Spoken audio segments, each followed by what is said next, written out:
Hello, Mgtow. Hello, men. This is Howard Dare. Thanks for stopping by. So, I want to talk about why you, as a man, are never good enough for the woman. And I think this can be really helpful to a lot of you guys out there. Now, some of you that are just like, super studs and are in charge with, all the women and have never had any problem with them and think that, the purpose of your life is to just get together with women, and the measure of your success as a man is, the number of women that you get together with. This is not for you. This is for the guys who are having trouble getting together with women and difficulty understanding it and are suffering with emotional pain and are turning away from this natural expected mode of behavior. Okay, do you understand? Okay, yeah, well, you're not really here. So yeah, that's what it's about. Okay, so why are men never good enough for women? And what does this dynamic have to do with the larger picture and with you in your individual personal life? Okay, let me cover some of the basics that are pretty much obvious, okay? First of all, the exchange rate between, a man wanting to have sex with a woman and a woman having sex with a man, right? Two different things. In this exchange, the man gets to feel, great pleasure and finds, great, worth in the exchange, and the female, in the long run, potentially gets pregnant and has her entire life, taken over.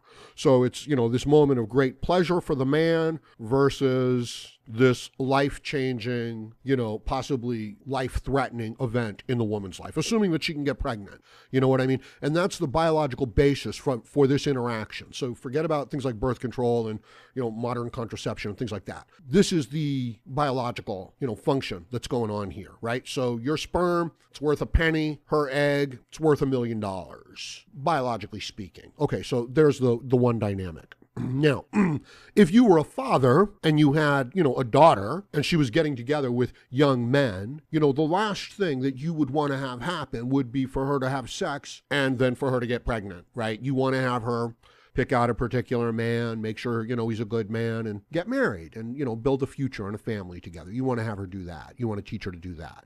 So there's another reason why you as a man, meeting up with a woman, a young man, saying, hi, I like you and I think we could have a future together, why, she's going to be highly inclined to just say, no, you're not good enough. Okay. But there's more to it than this. Okay. I'm going to help you guys out. I promise. But I just want to cover these, biological basic things. Now, a lot of you guys out there, as I was saying at the beginning of the video, you've got no problems, right? You're just on top of it all, right? And I don't think guys like that, unless they really are, oh so successful and oh so happy, I don't think they're really facing the truth of the situation. I don't think they're facing, their true, I think they're hiding the truth from themselves. Check out my video on a certain blindness in human beings. Right, because it was such a winning title for William James, right? So check that one out. No, but it's an important video, right? Because we hide the true situation from ourselves so that we can be happy. And I believe that Mgtow are the men that are wise enough and smart enough and aware enough to recognize, oh, this gender dynamic is fucked, man. We're screwed. But you have to accept the basics. You have to understand the basics as a young man, right? You're asking for a few moments of pleasure and a lot of social status, and she's potentially getting pregnant and it's potentially killing her and it's setting the course for the rest of her life. That's the biological basis of it. Forget about the birth control. That's why, okay, to start out with in this dynamic, you're not good enough. So you would have to be something exceptional and special as a male, right, for her to even be interested in the situation. And she's trained, and you can understand why she's trained to look at it this way. If you were her father, you would train her the same way. You would want the same thing. So you want to drive a Ferrari, okay, but you've only got $50 and you don't really have any prospects for being able to make payments on that Ferrari. You can't make the down payment, and you can't make the payments, and you can't even afford the insurance on that Ferrari. But you still want to drive that Ferrari, and you're upset that you can't drive that Ferrari. Now, this is important. I'm not giving you a hard time. This is important to stress and to highlight and to illustrate this point. Because as I said, this is not for the guy who's really, large and in charge of everything. This is for the guy who recognizes that there is a problem here. And there is a problem here. And it's not just you. It's not just, oh, you're not good enough. Okay, here we go. In my previous video, advice for nice guys. I talk about how men are being taught two conflicting basic ideas about the world. And it amounts to a complete mind fuck, all right? There's a reason why you're confused. There's a reason why you're so frustrated. There's a reason why you can't make any progress. There's a reason why every direction you turn, you're still getting hit. There's a reason why everything you're doing isn't working. There's a reason why, and you need to understand it.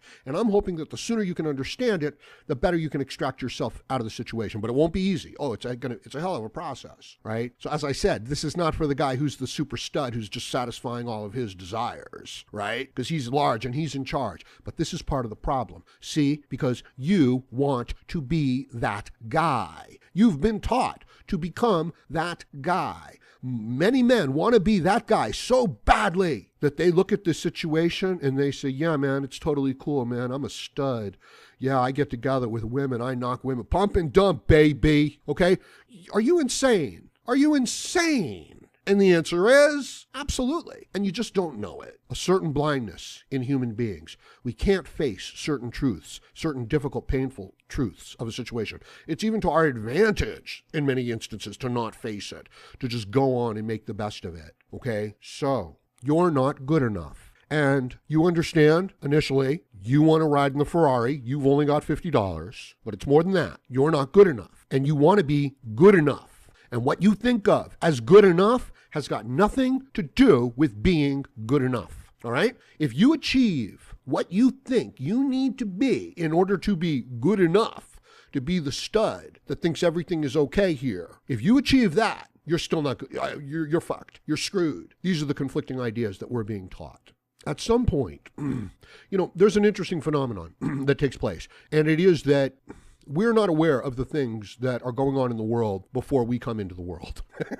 We think that it pretty much starts when we get here, okay? But this stuff has been going on for ages. So you're being taught that, here, what is your most fundamental basic interest in life? It is your well-being. And this is not to the exclusion of those around you. This is not irrespective of who and what you are and what your virtues and values are, what you want to do in life. It's not irrespective of that. It's fundamentally tied to that. As a matter of fact, if you give that up, you lose meaning. All right? For example, I know this is a complex subject, Mgtow 102. What I'm saying is, let's say you wanted to be a painter your whole life or a musician or, I don't know, whatever. But you recognized that the valuable thing to do was to become a doctor or a lawyer, but you hate it, okay? But you can make good money at it, all right? So what I'm saying to you is that there was a time when being truthful to yourself, being happy in life, it meant being true to yourself as well. And I don't mean, it meant finding your own beliefs. It meant going your own way in life. It meant finding your own way in life, overcoming the obstacles, and then finding value and meaning in that. And this is a very advanced concept. And this is basically a kind of Calvinistic Lutheran idea, all right? You are this servant to the truth. You're like a servant to God, but to the God within you, not to, like the church, to the spirit within you. Now, this is not going to be to the exclusion of the practical real world. It's in conjunction with that. But you then have this concept of the human being is, this complete end in and of himself. That whatever it is he wants, that's what's important. And there's wisdom in this. And you can see this from somebody like Spinoza and a lot of these great thinkers, okay? Okay, so far so good, right? You've got this kind of religious, cultural, traditional society group mindset that you're going to have to fit into. And this is going to determine your social status, your value, your worth. And on the other side of that, you've got this idea that, you are just your own, you are an end in and of yourself, whatever it is you desire in life, short of hurting other people, you know what I mean, let's not be stupid about it, is what you need to pursue, okay? But what happens is we end up rejecting the spiritual aspect of the Calvinistic Lutheran injunction, okay? Because God and spirituality and your nature come out of the picture and it gets replaced with materialism and being a servant to an economic state, okay? So now your ability to get together with a woman is determined by your finances. Do you see what I'm getting at? So now the idea that you need to have a lot of money, you need to have a lot of resources comes into the picture. And you do. This is what we value. and we value it with religious fever. We're obsessed with it, but it's not religion. And it's tied to this desire to procreate. And guess who's in charge? I mean, the woman and the state are in charge. And you as a man, you are victim. You are slave. You are subject to your sexual desire, your desire to fulfill your life's duty, which you've been lied to as to what it is, because you think it is to just get money and to get together with women, right? But it could have been to discover your own nature, to find out the fundamental truths about yourself. No, it's about getting a good job, making a lot of money, and, getting together with the women. That's why I said, this is not for those guys who just think everything is fucking great.